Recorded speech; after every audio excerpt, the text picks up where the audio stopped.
I want to welcome everyone to the Madison City Council meeting. We have a very full agenda tonight. Today is Tuesday, September 20th, 2022. Before we start, I'd like to just express mine and council's condolences to the family of Jim Lee, who passed away this week. Jim was a longtime public servant to the city of Madison and a four-term city council person, and served on many boards for the city and Jefferson County. And I think that we can certainly relate public service to Jim's life. And so I'd like to ask the audience here for a moment of silence in honor of former Councilman Jim Lee.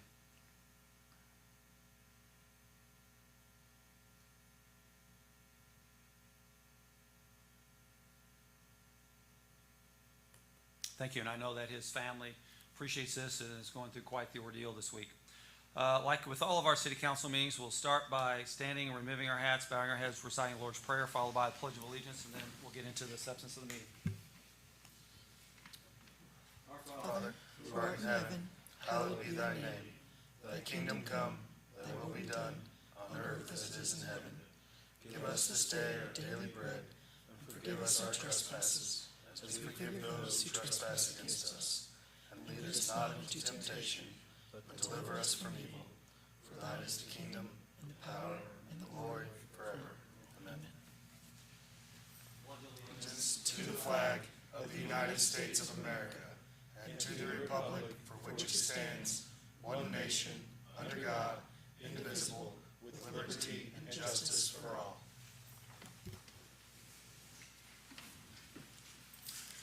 Thanks, everyone. Clerk, may we have a roll call, please? Dan Datillo. Here. Bartlett. Here. Chatham. Here. Schaefer. Here. Lucy Datillo is out. She has an excused absence. Krebs. Here. And Tevenow. Here. Thank you. Council, have you had an opportunity to review the minutes from September 6th, please? Would ask that you make a motion to approve those minutes or an amendment.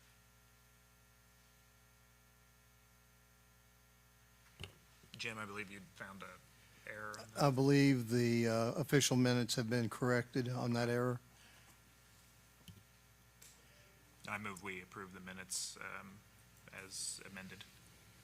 And I'll second. Any discussion? All in favor, please say aye. Aye. All opposed? Thank you. Moving on, we'll go to resolutions or bills, which we have several. The first resolution is 40C-2022, a resolution of the Common Council of the City of Madison, Indiana, authorizing agents for the purposes of settlement of a lawsuit. Whereas the City of Madison owns and operates and maintains municipal water utilities, commonly known as the City of Madison Water Utilities. Whereas the town is a party to a pending lawsuit entitled DuPont Water Company, Inc., Canaan Utilities Corp., and Rikers Ridge Water Company versus City of Madison, Indiana, the lawsuit. Whereas the above-named lawsuit is to be mediated for the purposes of endeavoring to settle the lawsuit between the parties. Whereas the city desires to authorize Mayor Bob Courtney and Utility Manager Brian Jackson as its authorized agents with the authority to mediate, negotiate, and if mediation is successful, enter into a binding settlement agreement on behalf of the City of Madison at the conclusion of mediation relating to the lawsuit. Whereas the City of Madison has verbally bestowed and conferred upon Mayor Courtney and Mr. Jackson certain parameters within which they may settle the above-named lawsuit, as may be necessary to negotiate and mediate a settlement in the above-named settlement or above-named case on behalf of the city. Any such settlement shall be made with the purpose within those parameters and upon the advice and recommendation of the city attorney and outside counsel.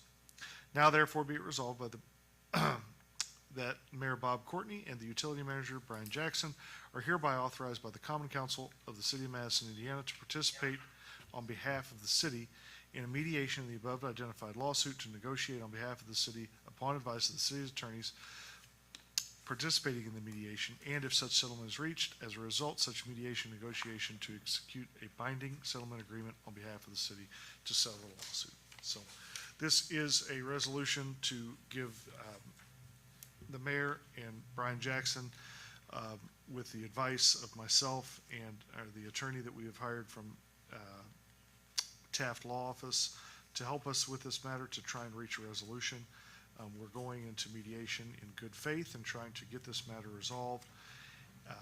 And it is our understanding that all of the other parties will have the same, they will send an authorized person with the same authorization to try and get this matter resolved. So if there's any questions, I'll be happy to answer them, but we do probably need a motion and a second to approve. I move to approve Resolution 40C 2022. And I will second. Okay. Is there any questions?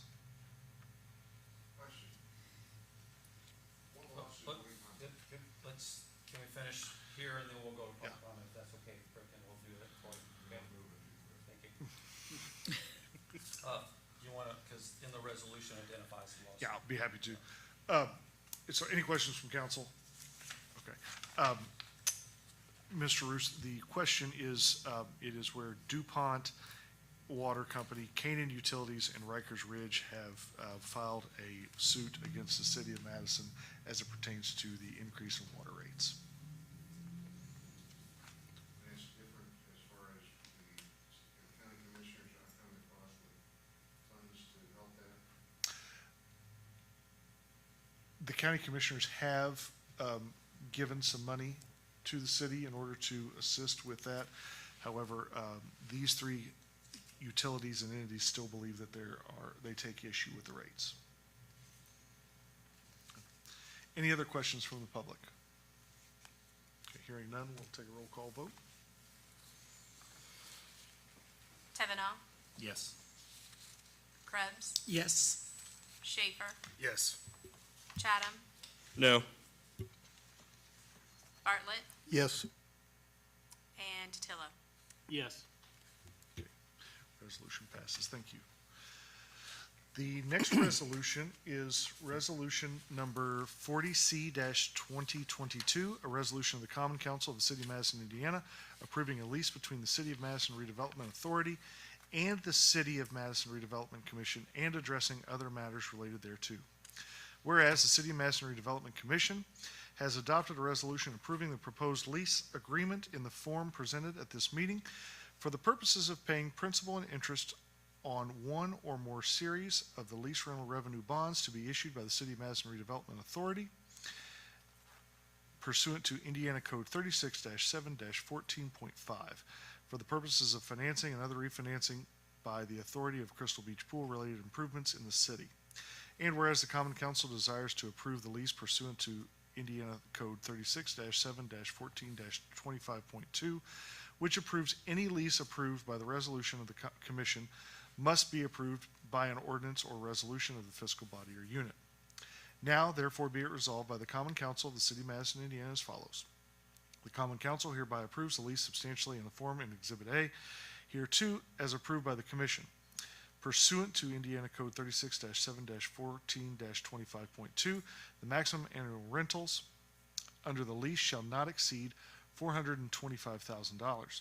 The maximum interest rate on the bonds to be issued by the authority, which bonds are hereby approved, to be issued in the maximum principal amount not to exceed $4,900,000, not to exceed 6 5/10% per annum.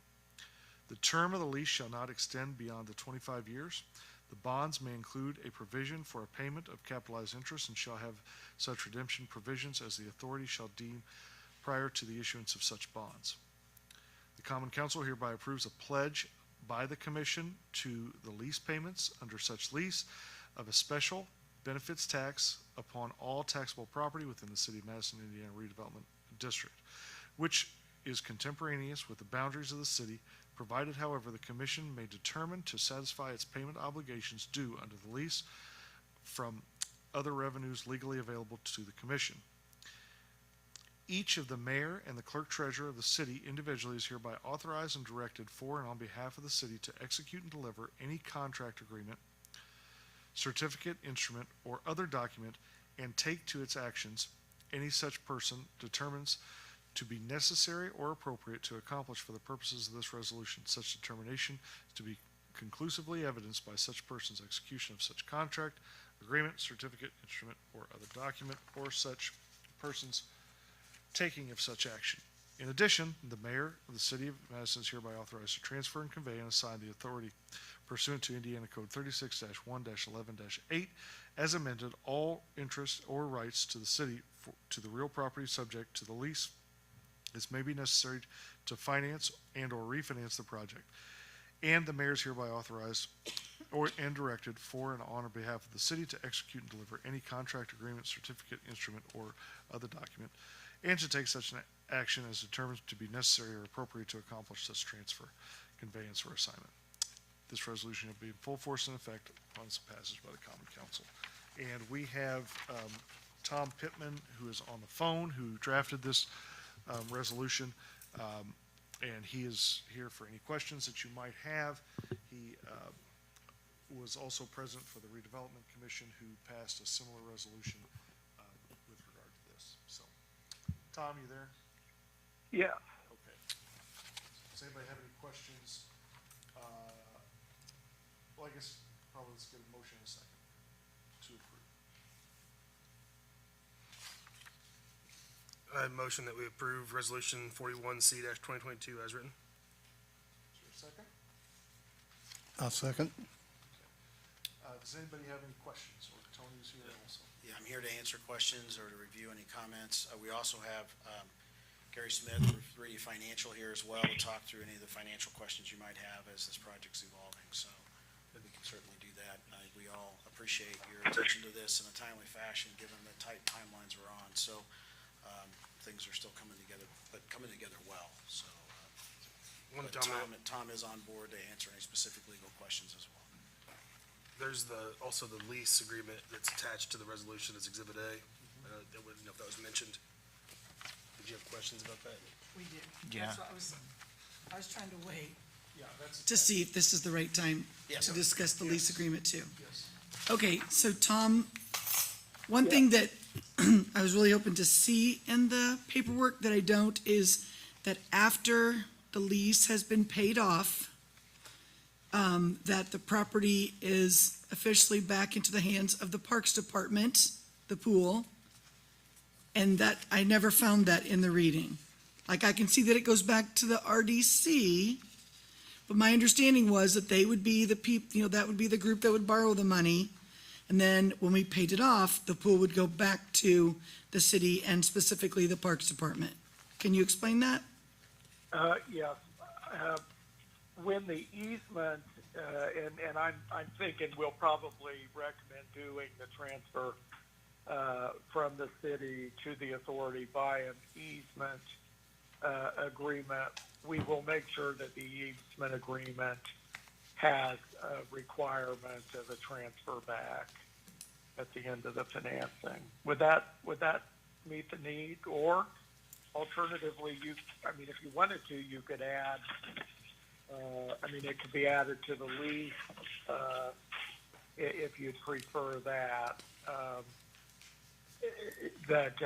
You are right. It isn't in the resolution. You could add a little proviso at the end of section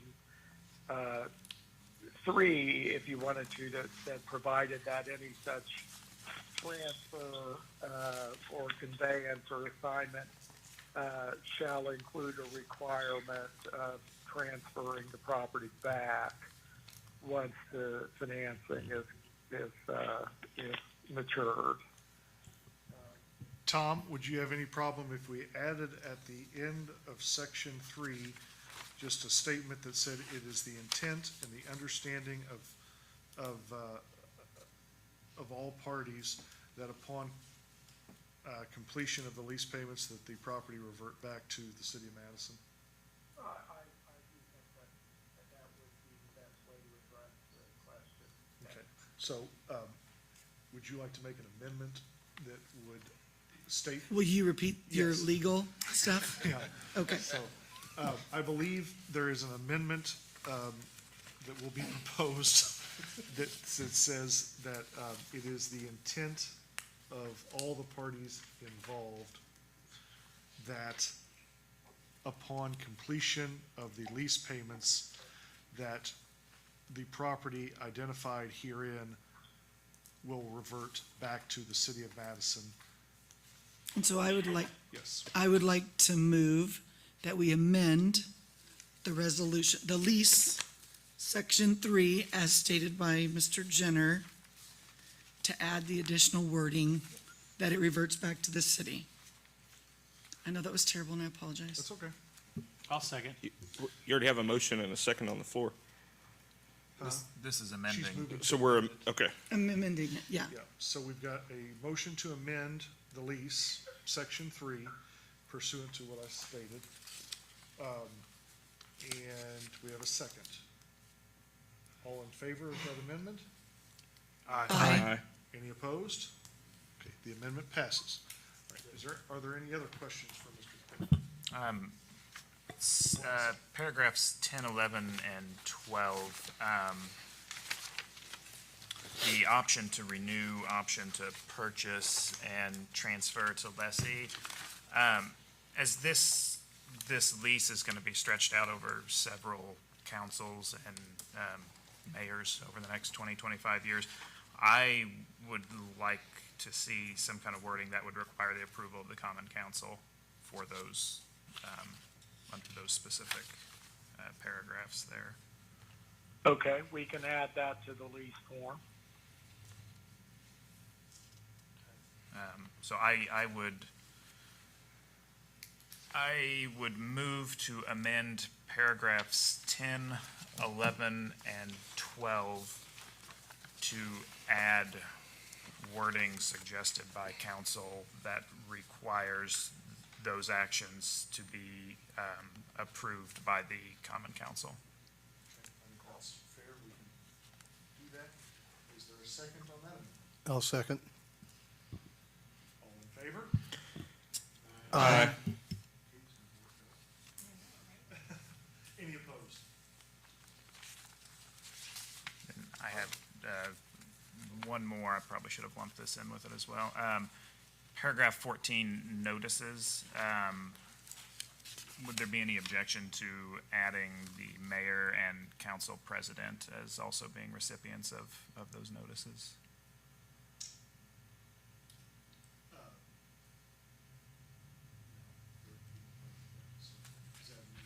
Yeah, I would move to amend paragraph 14 to require notices to also be sent to the mayor of the city of Madison and the city council president pro tem. Is there a second for that? I second that. Any questions or comments? All in favor? Aye. Any opposed? Any other questions or comments on the resolution? This will be a question. Under the, oh gosh, papers are everywhere. On the resolution, the section 3, that addition, the mayor of the city is authorized to transfer all interest or rights of the city to the real property subject in the lease. What specifically is the property? I mean, do we have a legal description of what would be transferred, or is that going to be handled in a separate? I'll let Tom describe the easement, and how the easement's going to be described. Yes, I think that the simplest way to do it is to just provide an easement agreement between the city and the redevelopment authority, granting an easement that lasts through the term of the bonds, that will enable the redevelopment authority to make the improvements So, and lease. so you're really not transferring fee simple? No, we're not required to on this type of financing. Okay. Any real estate interest is sufficient. So will that one parcel, will that include That'll be described in the easement, it'll be the whole campus. like the ball courts and concession stand, everything together? And I don't know the answer about the ball courts, if they were added later on a different parcel. Okay, But it's definitely intended to be everything that's inside the fence. including the pool house? Pool house. Pool house, Okay, in the pool house. okay, and the concession stand. okay, good. we are making improvements to the basketball courts as a part of some other ancillary work. Once the bathrooms come down, there'll be some improvements made, but outside of the bond. Any other questions? Will the redevelopment commission, how will the pool be managed? Will they sublease it back to the Parks Department to manage it, or? I don't think there needs to be. We need to also recognize the fact here that all of these different boards or commissions that have specific statutory authority are all the city of Madison. So there's no title that's being transferred. Parks Department's still going to manage the pool. Okay. Yeah.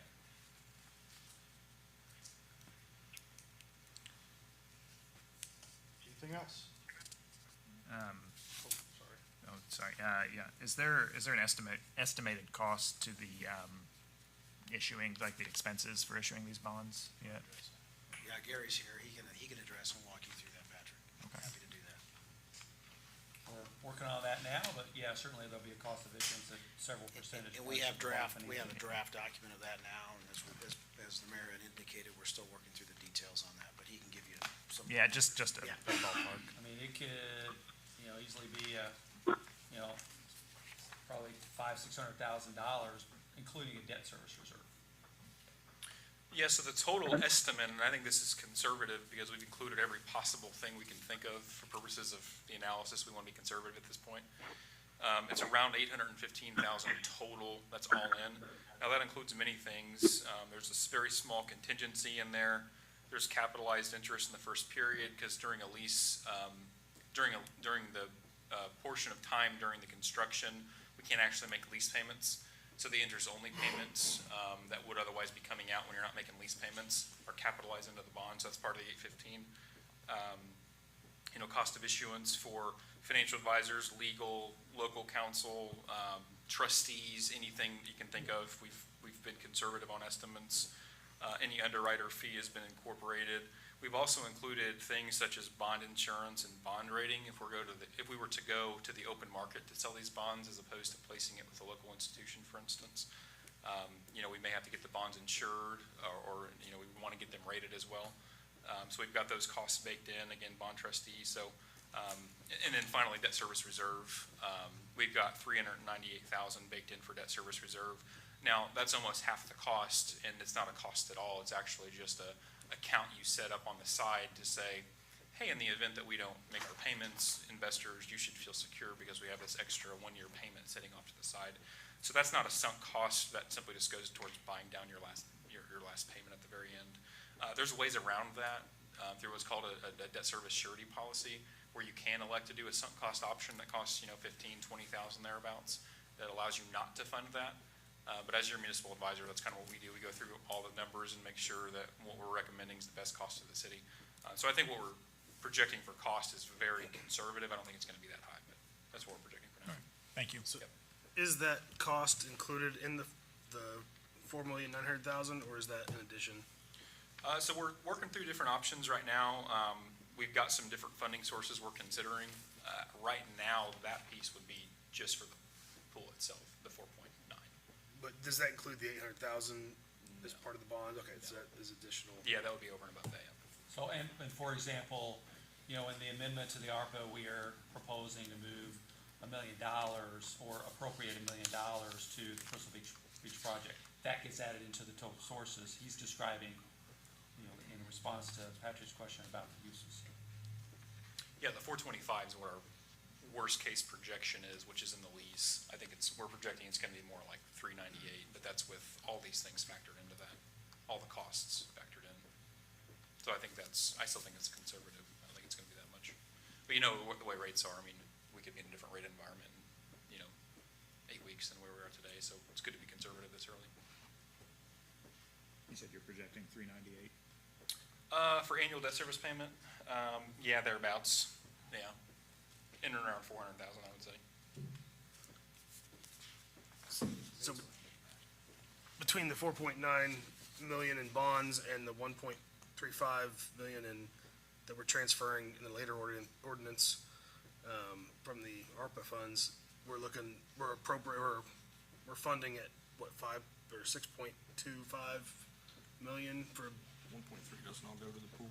is that $1 something million else as of well? that goes to the pool. So, there's a lot of moving parts of this, cost of demolition, cost of construction, we gotta finish the designs and then get that out through the bidding process. So we're really trying to put the guardrails around the structure because a lot of these processes are happening in a parallel fashion. So we're trying to put maximum amount that we'll borrow, maximum amount of debt service that we'll have through the lease payments. If it costs more than 4.9, for example, right, we have to identify another source for that. And that could, $1 million of it, we've already identified as ARPA money. If it costs more than that, so that puts you up to 5.9, we've got to identify another source for that. So that's why we're trying to put this box around it, because there's still a lot of moving parts that are unknown. And I can say we did receive demolition contract bids yesterday. They're being currently reviewed. We do see a couple of anomalies there, so those bids came sort of within the parameters that we had hoped, so that was good news. So we'll see where that goes. And again, remember, we're moving the demo package up first as we're finishing design. There'll be demo and design will finish, we'll bid, and then we should know that cost here by the mid to late November, which is about the time we're selling the bonds here at the end of November, so.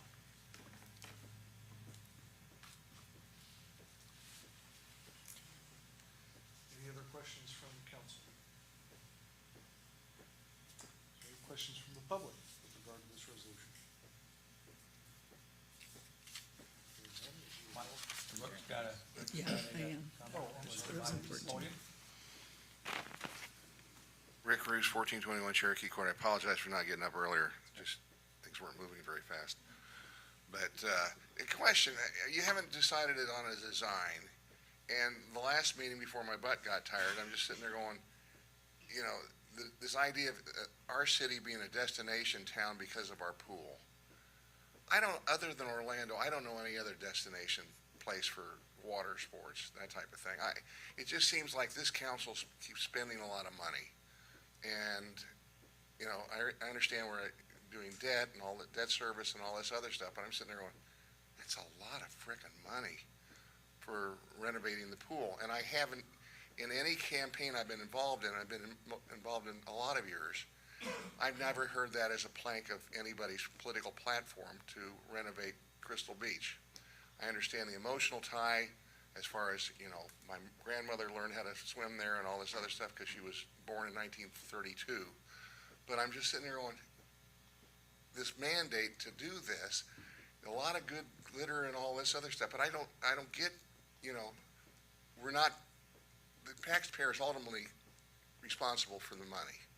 Somehow. I don't understand TIF. I don't think anybody on the council really understands TIF. But it concerns me that you spend an awful lot of money for a renovation of a pool that it seems like, to me, very few people use. Well, you packed a lot in that. I'll say that we're not renovating the pool. We're replacing the pool. It's been on this trajectory for a couple of decades. We all knew that the pool was failing and deteriorating, and there was, you know, some improvements made to the pool to try to extend its useful life, but it's beyond its useful life. We did, as a body of government and the community, decide that, and this was from 20 years ago to now, that Crystal Beach is an important asset for our community for a number of reasons, and we all agreed we are going to replace the pool.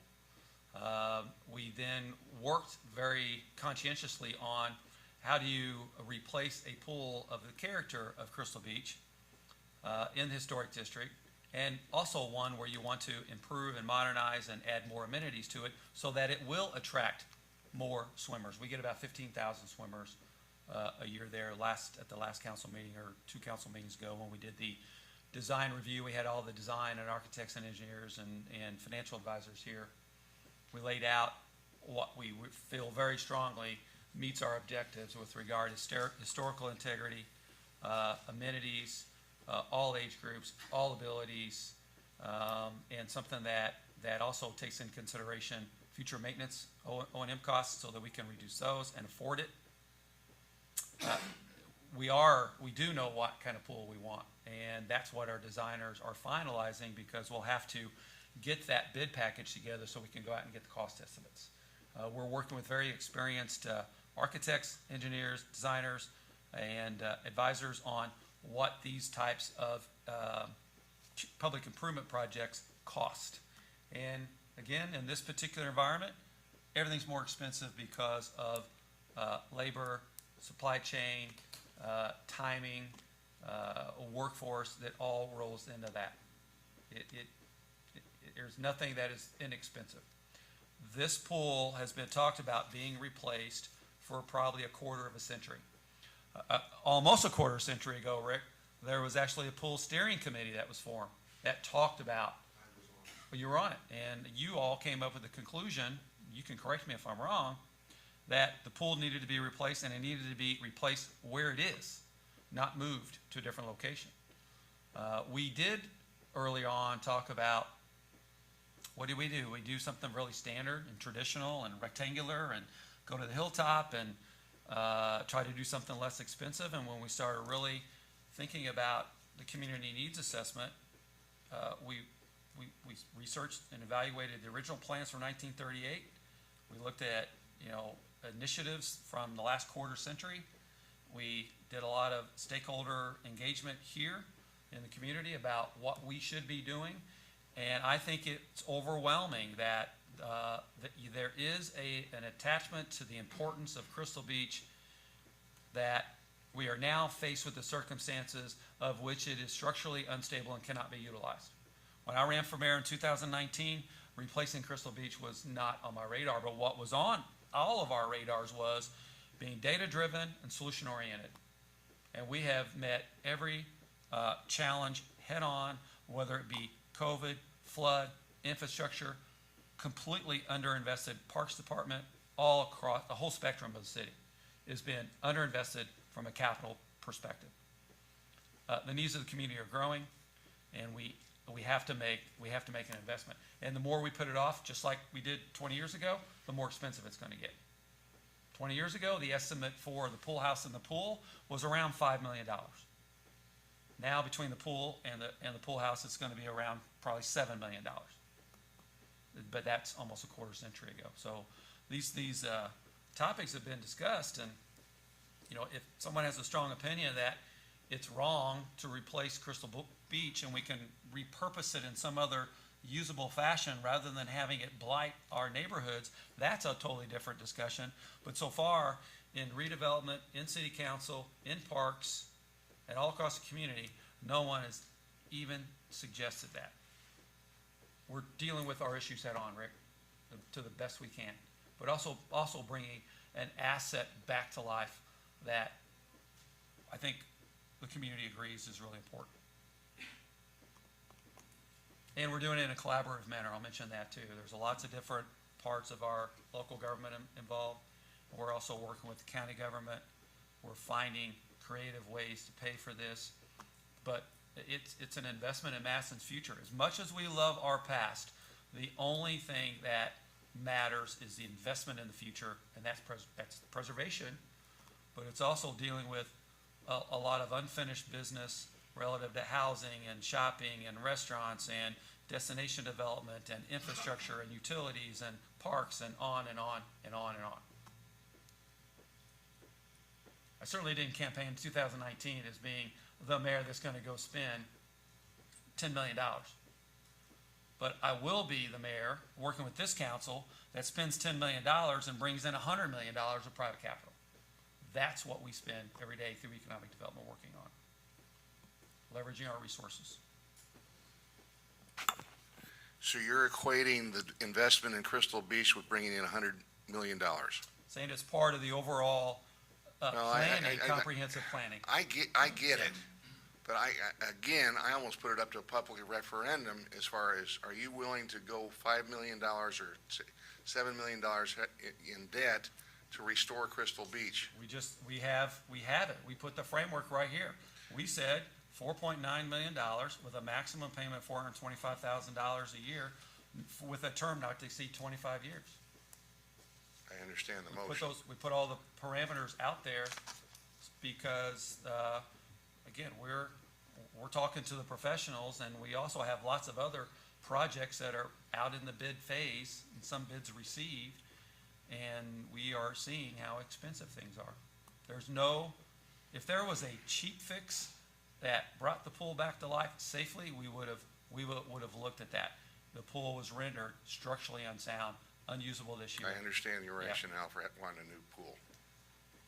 Thank you, Rick. Rick, are you asking, I'm sorry, I'm Dan.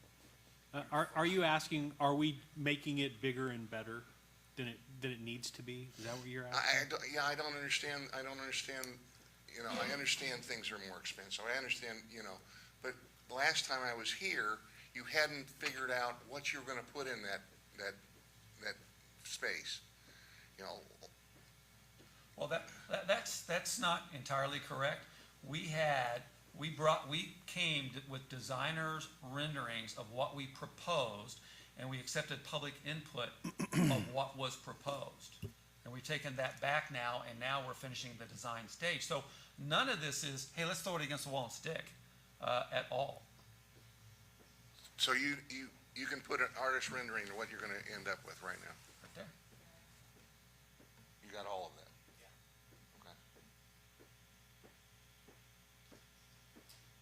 I can address one other thing.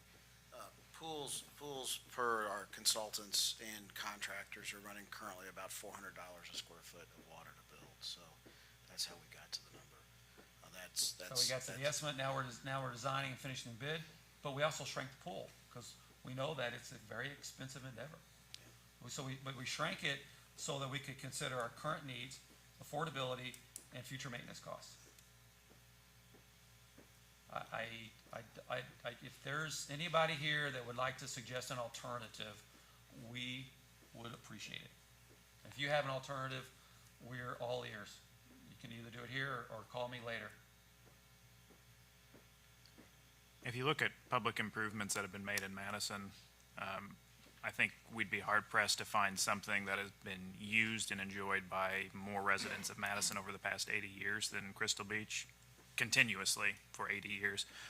And we're at a point where the hens have come home to roost and the pool needs work. And if this council can be, it's a lot of money, I agree, but if this council can be responsible for a public works that will be used and enjoyed by residents for the next 80 years, then I think that's a wise use of our taxpayer money.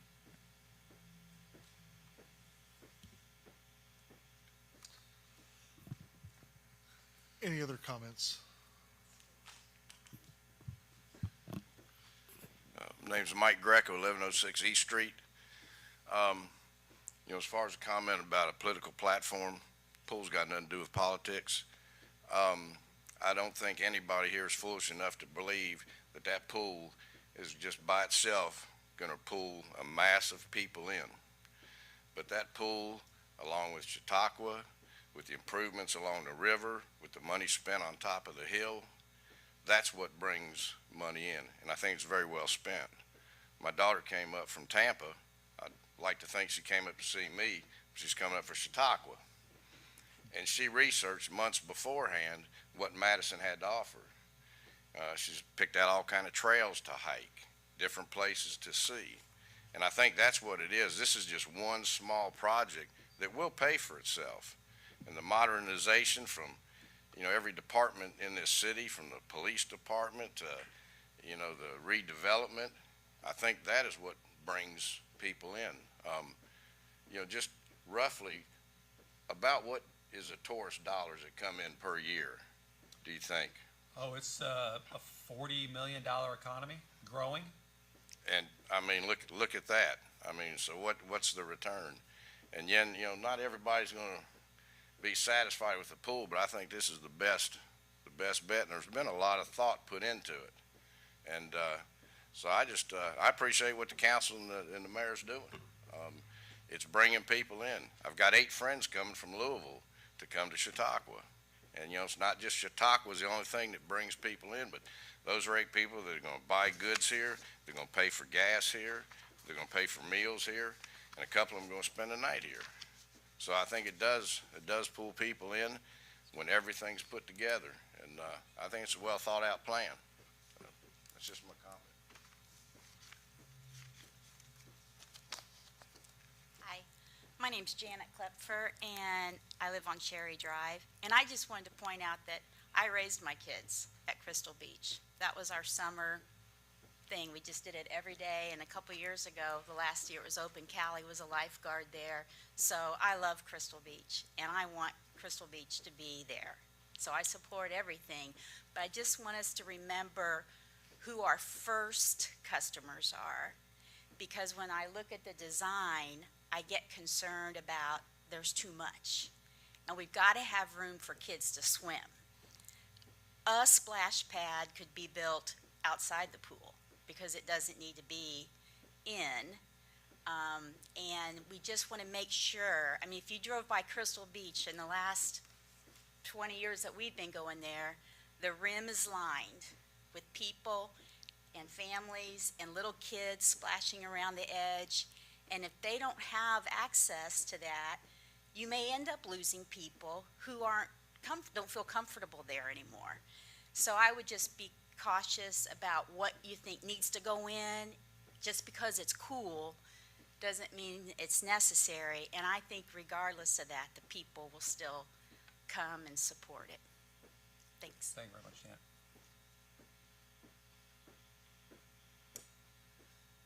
Anybody else? Hearing nothing else, we'll take a roll call vote on resolution number 41C-2022. Dan DiTillo, Yes. Bartlett, Yes. Chatham, Yes. Schaefer, Yes. Krebs, Yes. Kavanaugh. Yes. Thank you, Council. Tom, I think we can let you go now, okay?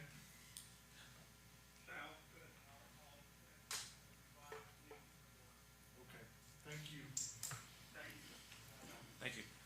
Joe, before you go on, if you could, Katie, if you could send us the amended resolution and lease once we have that to the council. Yes. Okay, the next ordinance is ordinance number 2022-21, an ordinance of the Common Council of the City of Madison, Indiana, amending the local plan for expenditures of American Rescue Plan funds. Whereas the City of Madison adopted ordinance number 2021-7 establishing the ARP Coronavirus Local Fiscal Recovery Fund, which appropriated such funds to be used in accordance with the local plan adopted by the council consistent with the United States Treasury Final Rule governing the use of the funds. Monies have been distributed to the City of Madison by 2 tranches by the American Rescue Plan in the amount of $2,688,024.28. And per the final rule effective April 1st, 2022, any unit of government awarded up to $10 million receives a standard allowance for public sector revenue loss due to COVID, allowing recipients to use for all funds for any government services.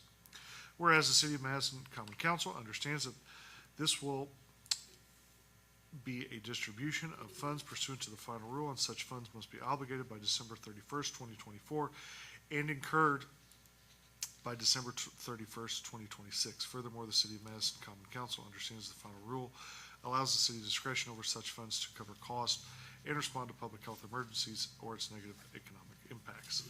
Whereas the initial local plan appropriated the first tranche of the funds in the amount of $1,338,944.02, of which $713,373.75 have been expended, and now desire the City of Madison to adopt the following local plan and appropriation of the expenditure of the total funds in the amount of $2,688,024.28 in the following manner. And that following manner is listed below. Now, therefore, be it resolved by the Common Council of the City of Madison as follows, that the Common Council adopts the local plan and approves the appropriation of the funds pursuant to the above plan. The ordinance shall be in full force and effect from and after its passage by the Common Council. Approval of the mayor is required by law. And this is on first reading, and we will have further comment at the next council meeting. The next one is ordinance number 2022-22, An ordinance of the Common Council of the City of Madison, Indiana, amending Section 96.99 of the City of Madison nuisances, health and safety, 98.06 of the City of Madison streets and sidewalks, 150.24 of the City of Madison building regulations, and Section 153 of the City of Madison subdivision regulations, and Section 155, Section 11.60 of the City of Madison zoning ordinance.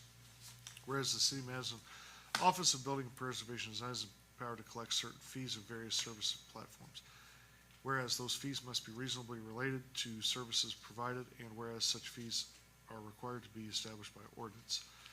Now therefore be it ordained by the Common Council of the City of Madison, Indiana, that Section 96.99, the City of Madison nuisance, health, and safety, Section 98.06 of Madison streets and sidewalks, Section 150.24 of the Madison building regulations, Section 153 of the Madison subdivision regulations, and Section 153, Section 11.60 schedule of fee changes and expense, Section B of the City of Madison zoning ordinances to be amended the following fees, penalties, and fines as listed in Appendix A.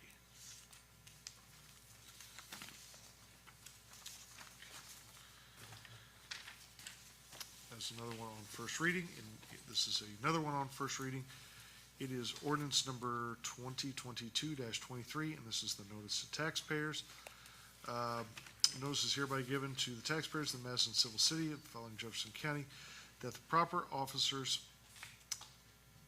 of Madison Civil City will conduct a public hearing on the year 2023 budget. Following this meeting, any 10 or more taxpayers may object to the budget, tax rate, or tax levy by filing an objection to petition with the proper officers of the Madison Civil City, not more than 7 days after the hearing. The objection petition must identify the provisions of the budget, tax rate, or tax levy to which the taxpayers object. If a petition is filed, the Madison Civil City shall adopt with this budget the finding concerning objections and testimony presented.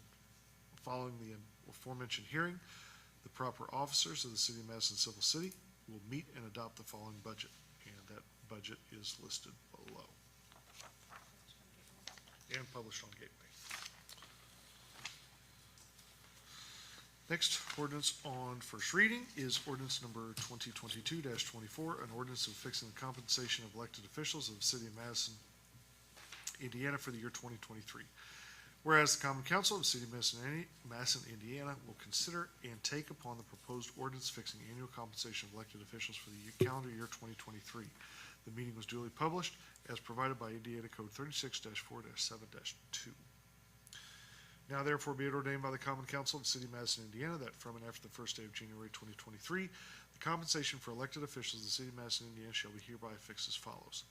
Mayor, $77,207.75. Clerk Treasurer, $67,435.50. Common Council members, $7,720.78. Board of Public Works members, $1,750. The Common Council of the City of Madison, Indiana, as required by Indiana Code 36-4-7-2, hereby fix all annual compensation for elected officials of the City of Madison, Indiana, beginning January 1, 2023, and continuing hereafter until change is provided by law.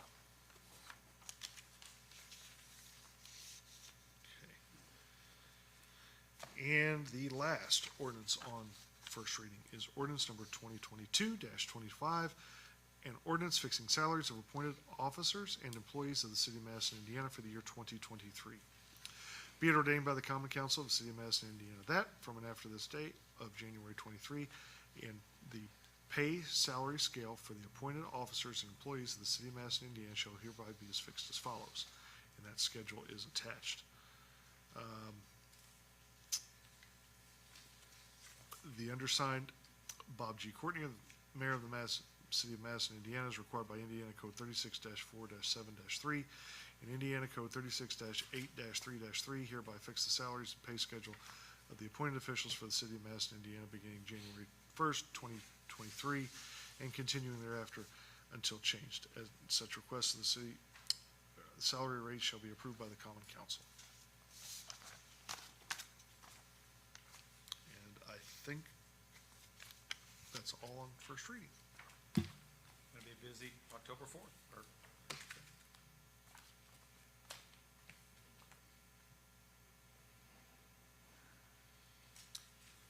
Council, are there any reports, recommendations, or other business from the standing or select study committees? Moving on, go to bills on third reading, no reports of city officials.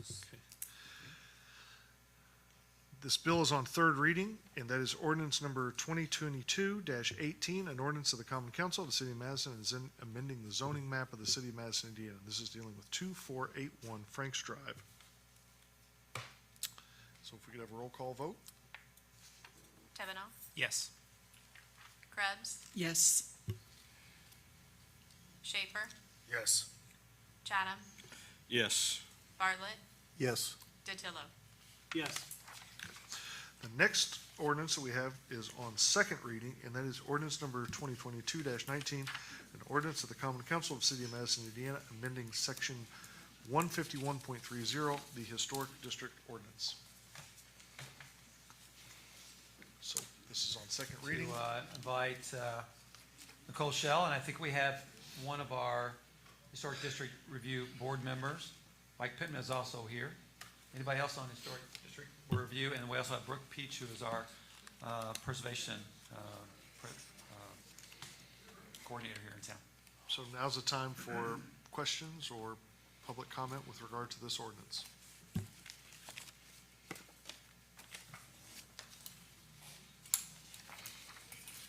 While you're collecting your thoughts, I'll just mention that these documents right here are essentially the guidelines we use for the Historic District Board of Review. The ordinance itself was created about 30 years ago by council, and around 20 years ago, I believe, was when the first survey was completed with regards to the creation of National Historic Landmark District. And then the design guidelines were right around that same time. 2009. Time period as well. One of the things that we talked about early on was updating ordinances, guidelines, as well as our historic district survey, because of the importance of being able to properly inventory the historic assets we have in the district, which is approximately around 2,000 structures, and what has changed since the last update or last inventory that was done. And as you know, if you've ever looked at one of these updates, there's a great history about Madison's role in preservation, but also what goes into the National Historic Landmark District and the integration between the survey, the design guidelines, the ordinance, and then also looking at each property, whether or not they're contributing or not contributing, or what's unique about those structures and blocks. So a lot of work has gone into this for a very long period of time by many, many people, and it's just time to update it, which is why Nicole has led that initiative with the Historic District Board Review, and maybe start off by talking about the process that HDBR utilized with regards to the design guidelines. Sure. So the HDVR had looked at design guidelines starting in 2017. With changes coming off that board, we put a pause to those and went after a grant from the National Park Service through the state of Indiana's Department of Natural Resources, which is what's helping pay for this design guidelines in front of you. We were awarded that grant in 2020 and started the process of selecting consultant. We received 3 bids. Those were reviewed by members of the historic board. We selected the lowest bidder to complete the guidelines, which also happened to be the same consultant who did the design guidelines in 2009, with a review team of myself, Brooke Peach, and 3 members from the historic board. We reviewed about 6 different drafts before taking it before the full board of review for review, public comment, and approval. We opened the floor for public comment, I believe, at 3 meetings at historic board. We received just a handful of public comments. Those public comments were reviewed again by a selection committee that was reviewing the guidelines. Those weeded those down and then came before historic board for a vote, as well as additional public comments, which we received none. Does council have any questions on this? So my understanding is we've sent the order the guidelines back to the consultant to do a little bit of cleanup work. For your grammatics, yes, and commas and, I all guess that. my only question was, will we have to amend that ordinance at amend the ordinance at third reading, or can we attach that? If, it's my understanding, basically what you pointed out were grammatical or Scrivener's errors, then no, we will not. A little bit of formatting, but nothing major. Yes. If it's, yeah. I had a concern with the design standards for demolition, in comparison to the 2009, guidelines. The new proposed. Could you mention the section on page? Yeah, it's, in the proposed, it's page 117. Design standards for demolition. In the 2009 guidelines, there are, two. One, that have been left out from this that I think may be useful and helpful. The first was applicants for demolition should explore possibilities for selling or reusing historic buildings, preferably on-site, but also in other locations as alternatives to demolition. Applicants should consider mothballing the building, which involves developing a strategy for halting deterioration, protecting from vandalism, and stabilizing the building structurally until such time that proper rehabilitation or restoration may commence. Are you referring back, I'm sorry, which? This is version? the 2009, the old guidelines, and Well, it's current. current Yeah, until, okay, gotcha. yeah. And then the other, was demolition by neglect occurs when a building is allowed to deteriorate through a lack of maintenance. It is a self-imposed hardship that will not be considered a mitigating circumstance when determining, economic hardship. And I think it would be useful for the historic district, beneficial to the historic district to have those two guidelines added into the new design standards as well, carry them over. So the first section about exploring alternatives is included on page 116 in that body. Those objectives can be cited by the historic board. Okay, so design objectives are cited in addition to the actual standards They could themselves? be, yes. Could be or can be, like will be. They're part of the design guidelines, so it would be up to the board whether they want to cite those or not. Okay.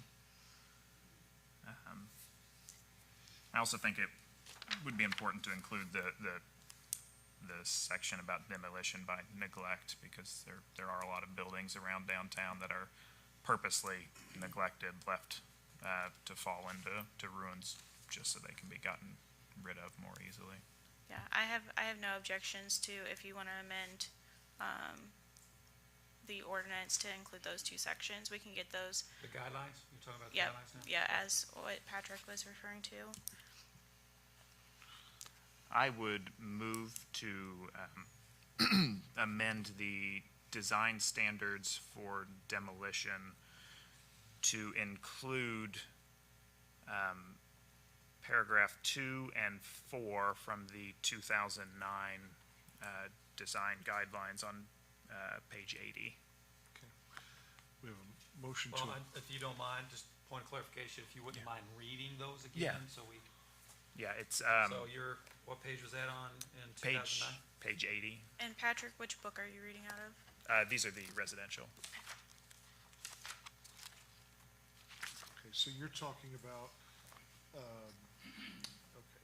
Applicants for demolition should explore possibilities for selling, reusing historic buildings, preferably on-site, but also in other locations as alternatives to demolition. That paragraph of number 2. Yeah. And then the entire paragraph of number 4, which demolition by neglect occurs when a building is allowed to deteriorate through lack of maintenance. It is a self-imposed hardship and will not be considered as a mitigating circumstance when determining economic hardship. Yeah. So, Nicole, do you have any issue? We can add those? I'd like to make a comment on that, to strike the word mothballing. Do you have a suggestion for a? Yeah, I think you can take that word out altogether, because what it says is, that section says applicants for demolition should explore possibilities for selling or reusing historic buildings, preferably on-site, but also in other locations as alternatives to demolition. Applicants should consider mothballing the building. I'm really opposed to the preference to a certain extent of essentially doing nothing with the building for a very, very long time, which has created a lot of the issues we have now. If we strike that and it just says applicants should consider developing a strategy for halting deterioration, protecting from vandalism and stabilizing the building structurally until such time the proper rehabilitation or restoration may commence. I think we still get the gist of what you're referring to. My preference with regards to not creating a continued standard of doing nothing, frankly, which I think is what mothballing implies, but the emphasis on all of this is creating a plan. So you would suggest removing, applicants should consider mothballing the building? Removing the words mothballing the building. Just mothballing? Yeah, the so building. applicants Okay. should consider developing a strategy for halting deterioration, if that's okay, Councilman. I think that accomplishes. Yeah, I think we're I speaking think the that- same language. Yeah, I think So that works. I think the paragraph 2, that's already kind of included on page 116. Paragraph 3 was the one that was really missing. I don't think it hurts to include both, just Okay. so that it's clear for the public. So Right, so I'm have going to you amended clarify that that. motion to say the 2 and 3, but exclude the word mothballing the Yeah, building? so I move to amend the design guidelines for demolition to include, from the 2009 residential review guidelines for demolition, paragraph 2, striking the words mothballing the building which involves, and also paragraph 4. Okay, so we have a motion to amend. Is there a second? Second? All in favor? Aye. Any opposed? Okay. Amendment passes. Anything else on, that we're on second reading on this ordinance? Okay, hearing nothing from the council, anything from the public?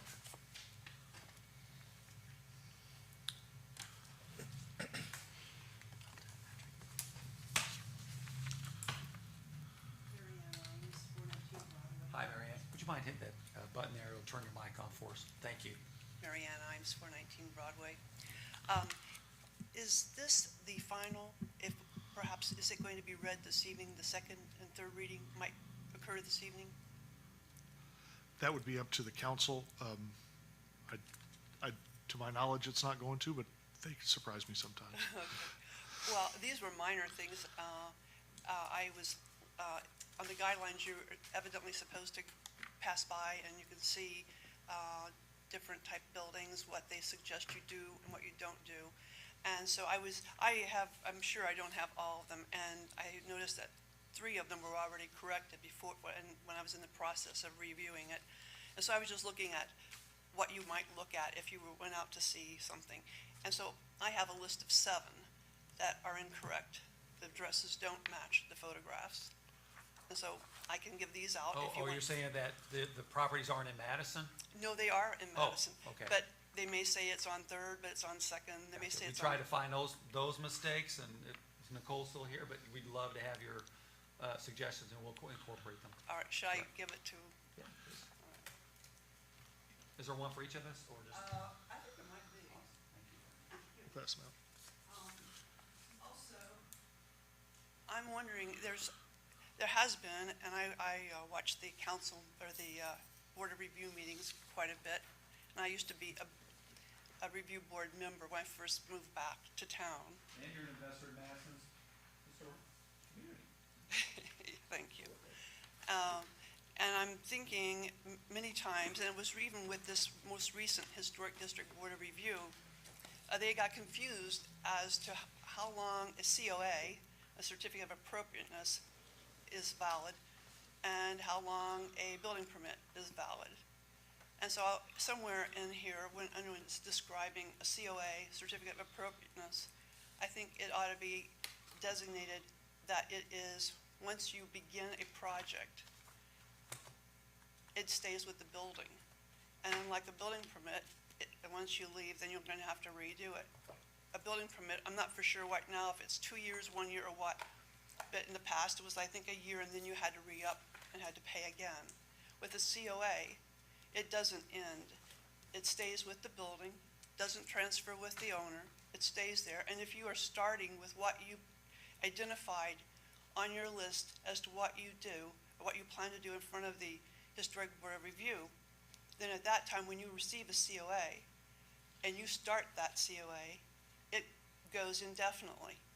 I have to commend the Board of Review recently, or fairly recently, I think, because they put a note at the bottom or at the end of the meetings. They go through and they say, it's like a tickle date. And so if you started in September of last year, then about August, someone will come around and take a look, and they'll actually go to each site and see, have you completed or have you started? And if you haven't started, then they'll tell you maybe you only have a month left. And if you don't start your project, you cannot do your project. You must come back in and get another COA. You must go back before the board. So I think that's something that can be, I have a voice of experience from that, unfortunately. And also, I understood that we were going to discuss perhaps in the future a survey. I don't know if you're familiar with the survey. I don't know if you've got a copy of it. It's quite long. And so they give a list of buildings which are threatened, a long list of threatened buildings of Madison. Then they give a list of buildings that we've lost to demolition. And then I understand too that might be some they're not even mentioning, because I was driving through town looking at a lot of them. This is originally my hometown. And I was seeing there's an awful lot, and they said that maybe those are going to be designated or classified as ruins. And so I guess I'll leave it for another meeting when you get ready to talk about the survey, because I have a great deal to say about the survey and threatened buildings. And that's everything I had for the evening. Thank you.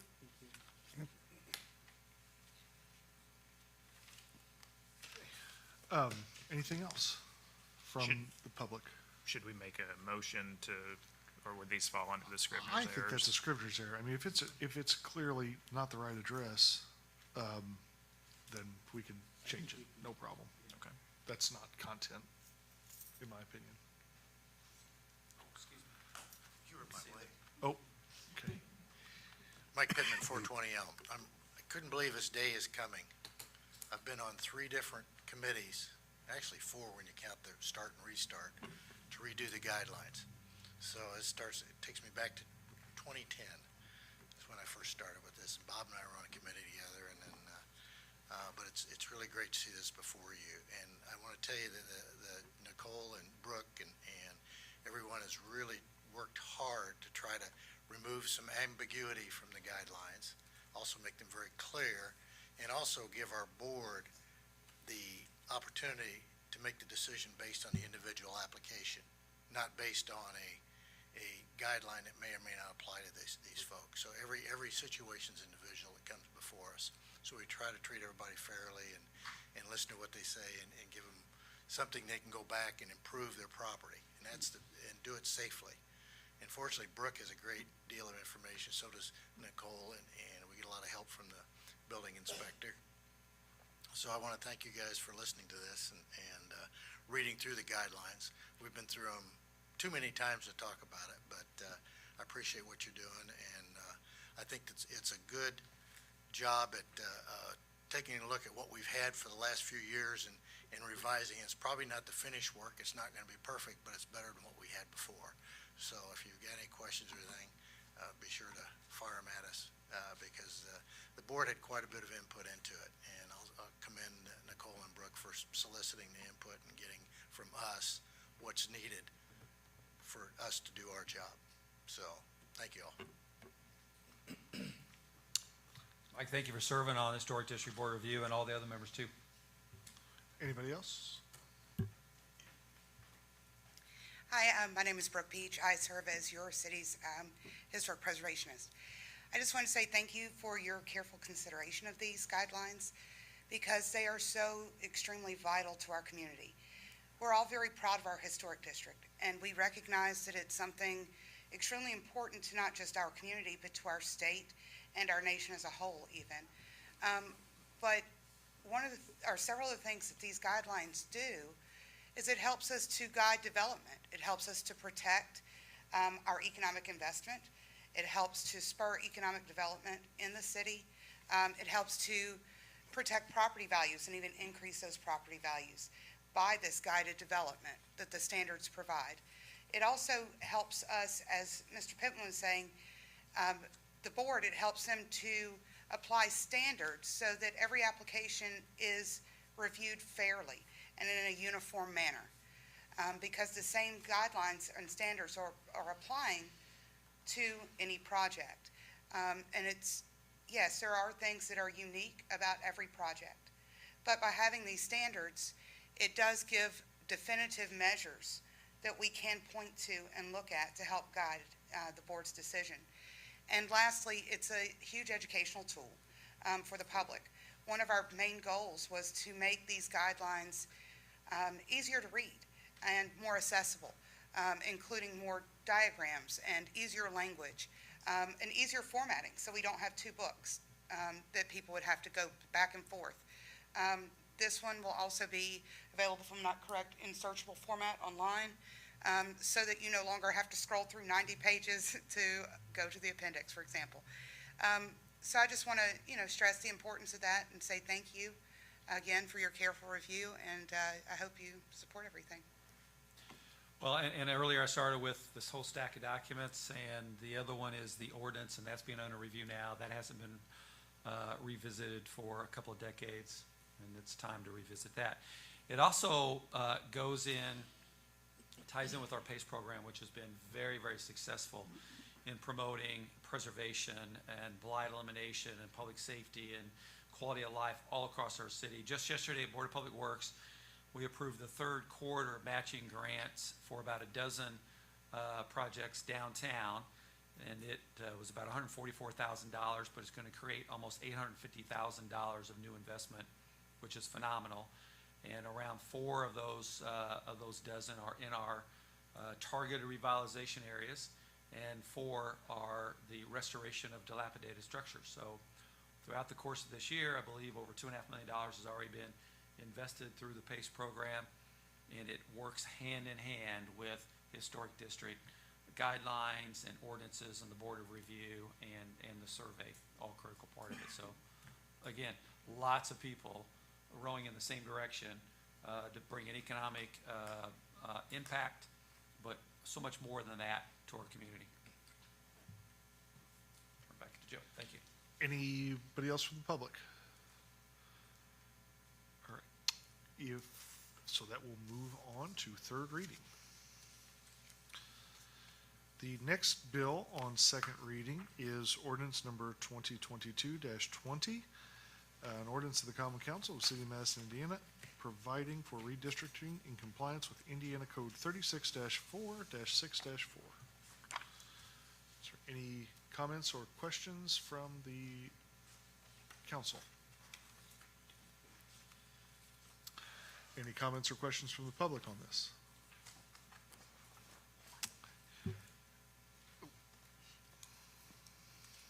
Rick Roos, 1421 Cherokee Court. Just a question of curiosity, what goes into redistricting and who does that? The mayor could talk about it to some extent, but it was looked at by a firm who took a look at this and to basically look at all of the numbers of the population in the districts and the census, and it all has to do with the biennial census. And that gets ratified by the council. And then they look at it to see if there were any major deviations or changes to a certain degree, and assuming that there is not, then it stays the same, and if there is, then there could be redistricting. Yeah, it starts with the census, Rick. State statute requires all towns, cities, and counties to evaluate their population changes. It's broken down all the way down to census blocks. So we hired a firm that actually did the same analysis for us at the last time we evaluated our city council districts in 2012. We looked at population deviations, and then there are standards with regard to what those deviations are allowed to be. And we concluded through those analytics that they were within the acceptable range. And just like Jefferson County, even though we did have population growth, it grew pretty evenly across all the districts that did not warrant any redrawing of any city council districts. So we'll still have 5 city council districts with 2 at-large elected officials. Sponsored by Councilman Chatham. Move on to third reading.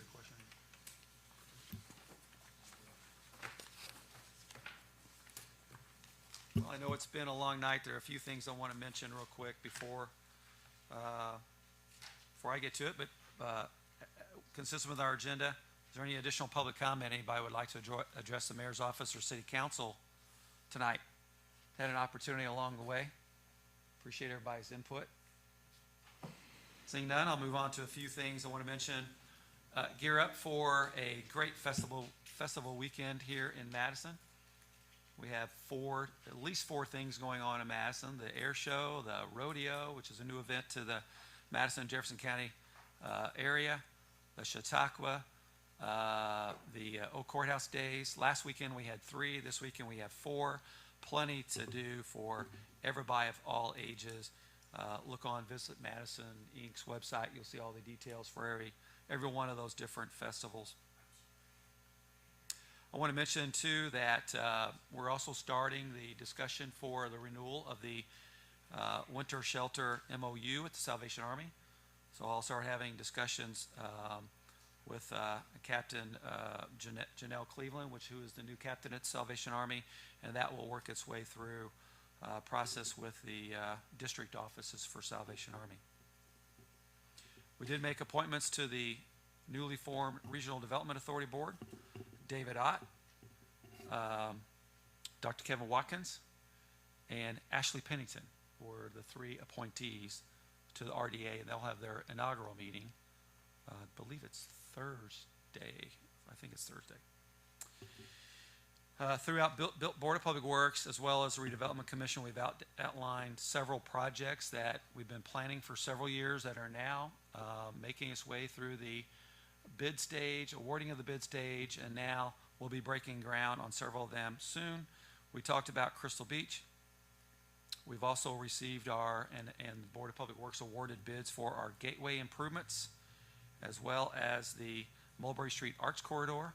Both of those projects are being fully funded by a portion of a $2.7 million RADI grant.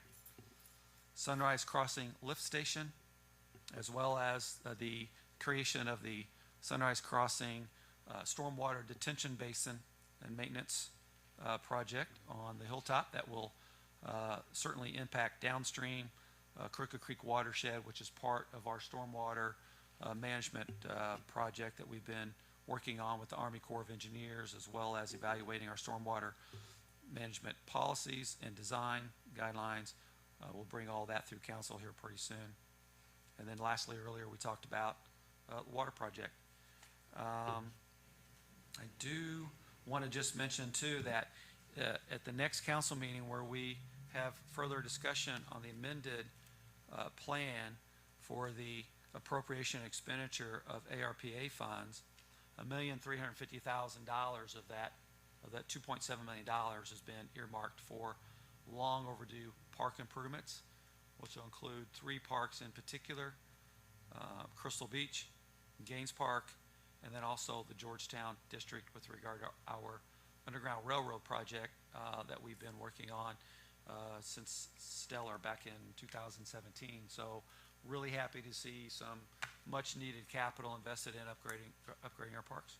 I'll pause there. Happy to answer any questions from anyone. Thanks for everybody's participation tonight and comments. I just had a couple questions for Katie. Do you know when the financials will be able to be back online like they had been in the past? Are we getting closer to that? Yes, we are.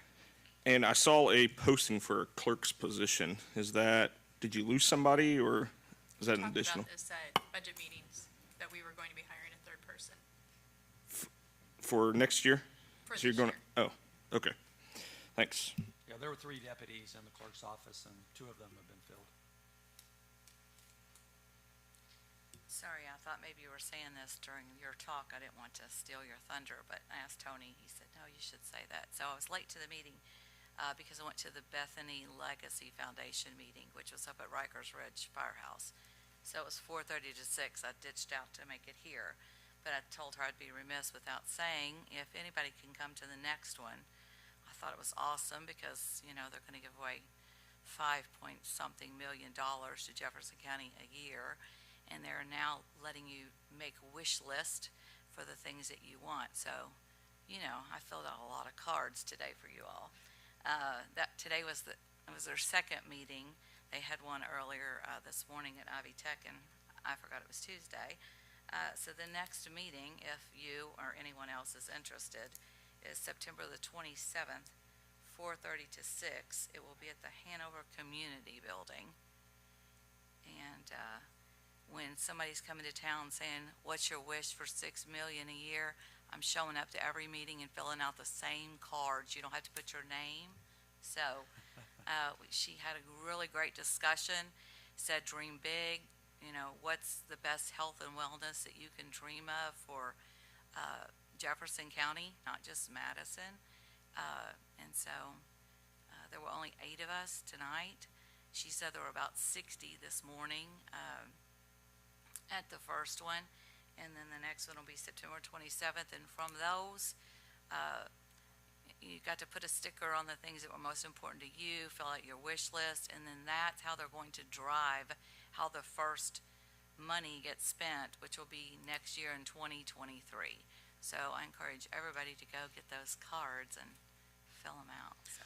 Dora has been doing a tremendous amount of listening sessions all across the community, and she was, I think, at every festival last weekend, as was I. Anybody else? Appreciate that. Thank you. Tara? You sure? Okay.